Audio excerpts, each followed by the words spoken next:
আমি এখন এমন একটা দ্বীপে আছি যেখানে শুধু সাপেদের রাজত্ব, কিন্তু আমি এর থেকেও ভয়ঙ্কর জায়গায় যাব, যেমন বরফে ঢাকা একটা খাড়া পাহাড়ে উঠবো। আমি পড়ে যাবো, আমাকে নামাও নামাও। এমন একটা রাস্তায় গাড়ি চালাবো যেখানে প্রচুর মানুষ মারা গেছে। আমরা মৃত্যু থেকে আর 7 ইঞ্চি দূরে আছি। ভয়ঙ্কর শার্কদের সাথে কেজ ছাড়াই সুইমিং করব এবং আরো অনেক কিছু। আর শুরু করব এই কেজ থেকে, একটা আফ্রিকান সাফারির মাঝখানে যেখানে অনেক সিংহ, চিতা, হিপো এবং আরো অনেক প্রজাতি যেগুলো আমাদেরকে মেরে দিতে পারে। আমরা এটা কেন করছি? কারণ আমরা পৃথিবীর সব থেকে ভয়ানক 5টা জায়গায় যাব। আমি একটা সিংহ দেখতে পেয়েছি।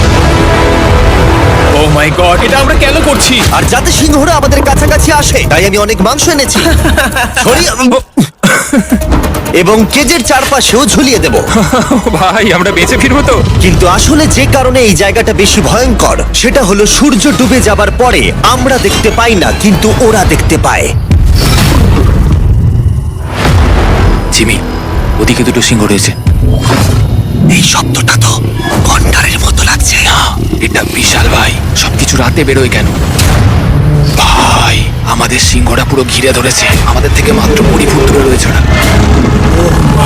সিংহগুলো আমাদের চারপাশে ঘুরেই যাচ্ছিল। আমরা হয়তো এই ভিডিওটা করতে গিয়ে মারাই যাবো। আর এটা তো সবে শুরু, কারণ এই ভিডিওতে পরের জায়গাগুলো আগের জায়গার থেকে আরো অনেক বেশি ভয়ানক হতে চলেছে। শেষে থাকবে এমন একটা দ্বীপ যেটা সম্পূর্ণ বিষাক্ত সাপে ভরা। আর এবার আমরা আইস ক্লাইম করব একটা বিশাল ভয়ানক ঠান্ডায় জমে যাওয়া জলপ্রপাত। এখান থেকে ফিরে আসার কোনো উপায় নেই। এই দুটোর মধ্যে যে কোনো একটা পথ দিয়ে এই বিশাল খাড়া পাহাড়ে উঠতে হবে এই ব্লেডেড বুটস আর এই আইস পিক্সের সাহায্যে। আমার জীবনে করা এটা সবথেকে ভয়ানক জিনিস। আমার জন্য প্রার্থনা করো। জিমি, তুমি চাও আমরা এই পাহাড়টা চড়ে ওপরে উঠি?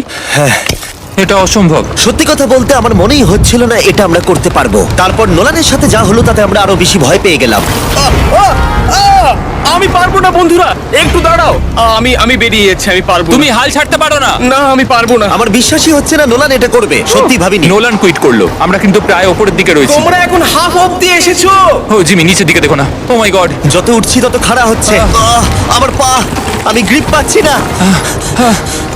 ও ও ও, ও। আরে তুমি পড়ে যাচ্ছিলে। ও মাই গড,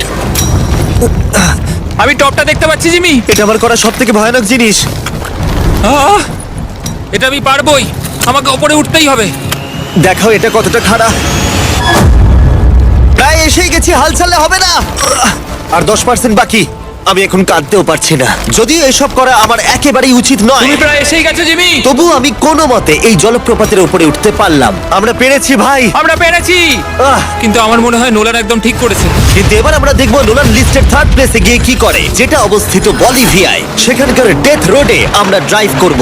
আর এখন আমরা রয়েছি পৃথিবীর সব থেকে বিপজ্জনক রাস্তায়। এই জায়গাটা যে কোনো স্কাই স্ক্রিপারের থেকে অনেক বড়। আমি বুঝতে পারছি না আমরা কেন এখানে এলাম। মিথ্যে বলছি না, এই রাস্তায় অনেকজন মারা যাওয়ার কারণে এই রাস্তাটা 1 যুগ আগেই বন্ধ করে দেওয়া হয়েছিল। এই রাস্তায় গড়ে প্রতি বছর 300 জন মারা যেত, কিন্তু আমাদের কাছে গভর্নমেন্ট পারমিশন রয়েছে, তাই আমরা এই রাস্তা দিয়ে যেতে পারি। পারমিশন না পেলে খুব ভালো হতো। চিন্তা করো না, কিচ্ছু হবে না, না। আমার তো চিন্তা হচ্ছে।